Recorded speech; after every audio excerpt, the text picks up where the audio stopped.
নমস্কার, আপনারা দেখছেন মৃত্তিকা টিভি। আপনাদের সঙ্গে আমি অগ্নিভ, আর বর্তমানে বসে রয়েছি যাদবপুর কেন্দ্রে এবং যাদবপুরের বিধায়কের ঠিক পাশে।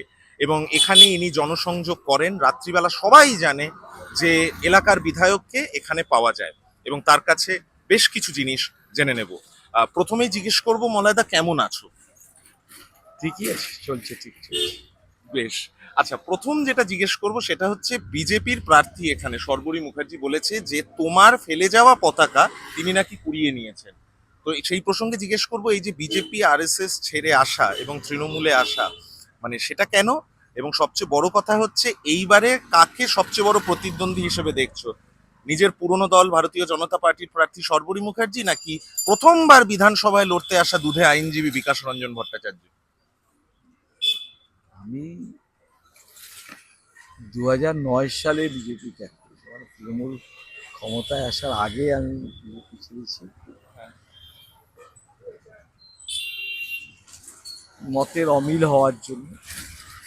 যে ভ্যালুজে আমি বিশ্বাস করি, যখন দেখলাম সেই ভ্যালুজের সাথে কম্প্রোমাইজ হচ্ছে, তখন আমি দল ছেড়েছিলাম।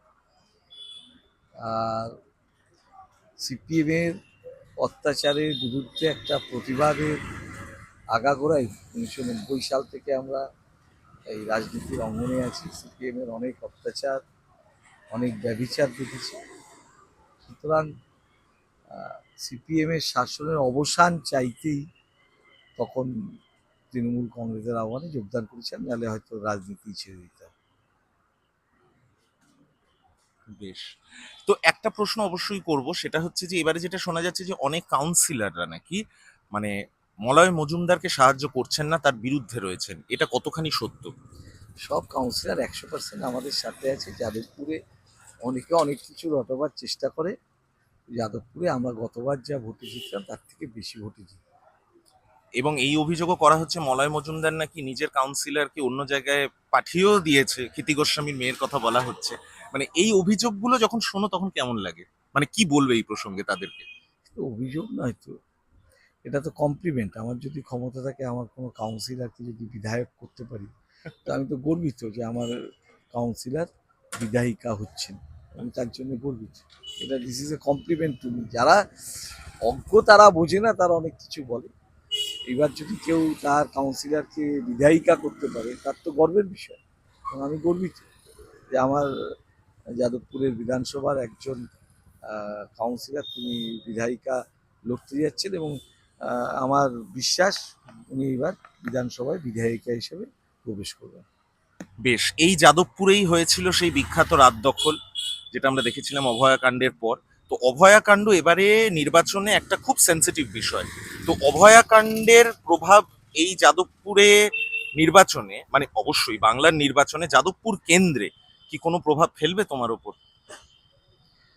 যে কোনো নারী নির্যাতন অত্যন্ত লজ্জার।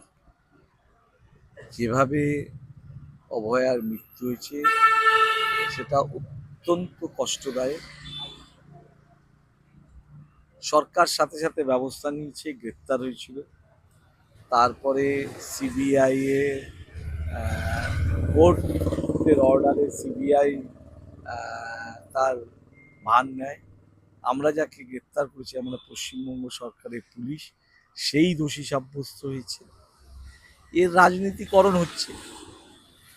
যারা অনিতা দেওয়ানকে প্রকাশ্যে ধর্ষণ করে খুন করেছিল, যারা নেহার বানুকে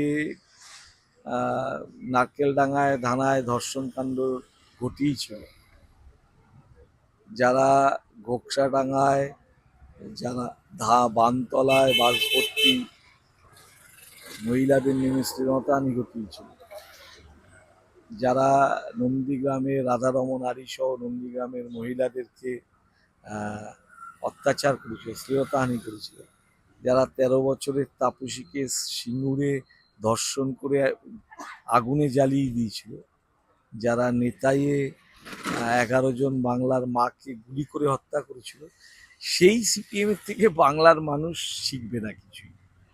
মমতা ব্যানার্জি আছেন বাংলার মহিলাদের নিরাপত্তা দিতে। কিছু ঘটনা ঘটে, দুঃখজনক ঘটনা, না ঘটলেই ভালো। কিন্তু যারা হাতরাস ঘটায়, উন্নাও ঘটায়, খালি ঘটায় না, তাকে গরিমান্বিত করে, তাদের দলে গিয়ে অভয়ার বিচার সম্পূর্ণ হয় না।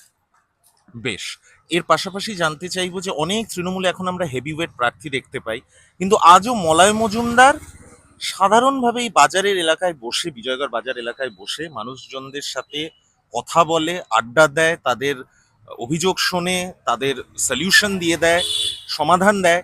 তো মলয় মজুমদার এই সংস্কৃতিটা কোথা থেকে পেলো? আরএসএস থেকে, নাকি এটা তৃণমূল কংগ্রেসে আসার পর থেকে, না এটাই মলয় মজুমদার বরাবরই? আমার জন্ম এই উদ্বাস্তু অঞ্চলে, আমার লাইফস্টাইল আগাগোড়াই এইরকম, আমি এইরকমভাবেই থাকি এবং এরকমভাবে থাকতে ভালোবাসি, ভালো লেগে বলে থাকি, অন্য কোনো কারণে না। মানে আমি বিরাট কোনো মহিমান্বিত লোক তার জন্য থাকি তা না, আমার এইটাই ভাল লাগে, আমি এইভাবেই থাকি।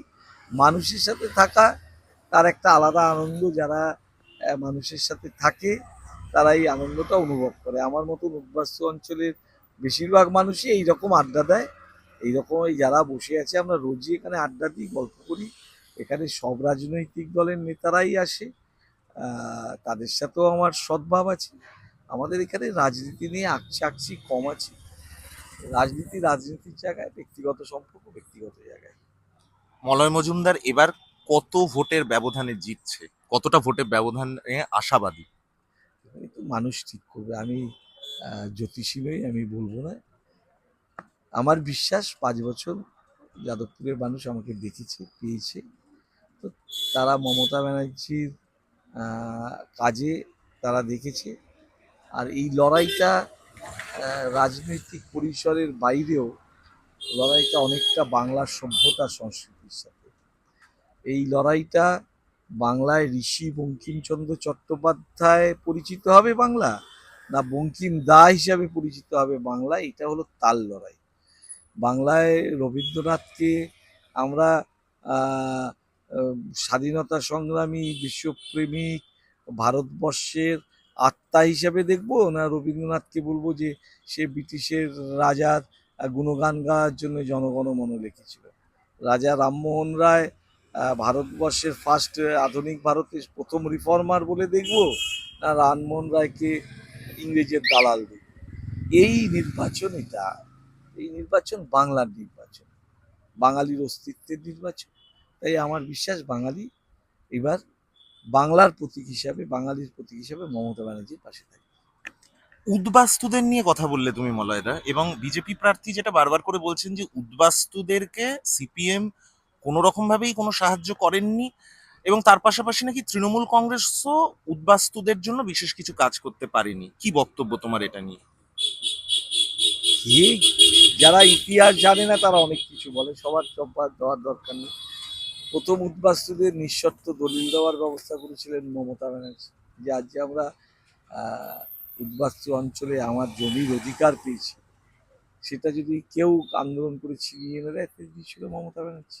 আজকে এই যে উদ্বাস্তু অঞ্চলে এই উন্নয়ন দিচ্ছে, এই মুহূর্তে আমার যাদবপুরে 9টি বুস্টার পাম্পিং স্টেশন হচ্ছে। যাদবপুরের মানুষ জলকষ্টে ছিল উদ্বাস্তু অঞ্চল, তাদেরকে উন্নয়নের স্বাদ দিয়েছে মমতা ব্যানার্জি।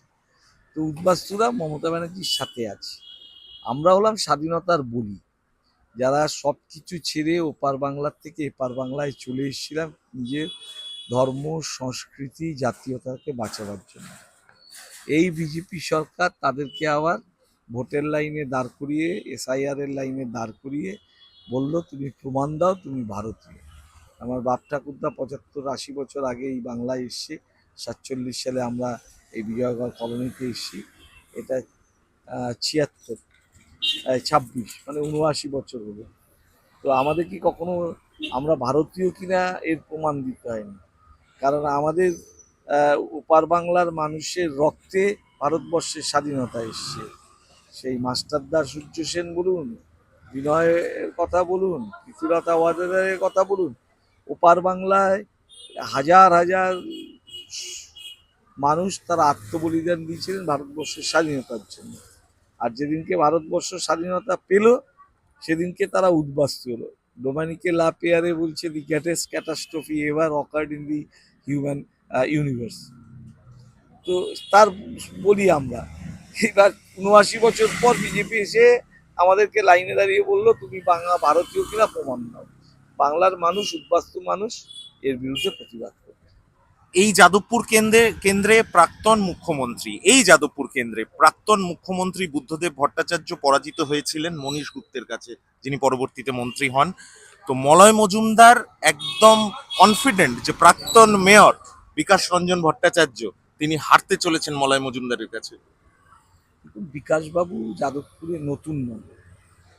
2019 সালে যাদবপুরে তিনি লোকসভার প্রার্থী ছিলেন। যাদবপুরে প্রথম সিপিএম তৃতীয় হয়েছে বিকাশবাবুর হাত ধরে। এইবার বিধানসভায় সিপিএম 2024-এ সিপিএম এই যাদবপুর বিধানসভায় তৃতীয় হয়েছে। এবার সিপিএম বিকাশবাবুর হাত ধরে যাদবপুরে চতুর্থ হবে, এটা নিশ্চিত। অনেক অনেক ধন্যবাদ আমাদেরকে সময় দেওয়ার জন্য মলয়দা, অনেক অনেক ধন্যবাদ। আপনারা দেখতে থাকুন মৃত্তিকা টিভি। মলয় মজুমদারের কথা আপনারা শুনলেন। কতটা প্রভাব ভোটের বাক্সে পড়বে সেটা অবশ্যই ভোটের ফলাফল 4 মে জানা যাবে। এবং নির্বাচনের এই যে হাওয়া চলছে, এভাবেই আমরা পৌঁছে যাব বিভিন্ন প্রার্থীদের কাছে এবং শুনবো তাদের মতামত। ক্যামেরা পার্সন অভিষেকের সঙ্গে অগ্নিভোগ, যাদবপুর, কলকাতা।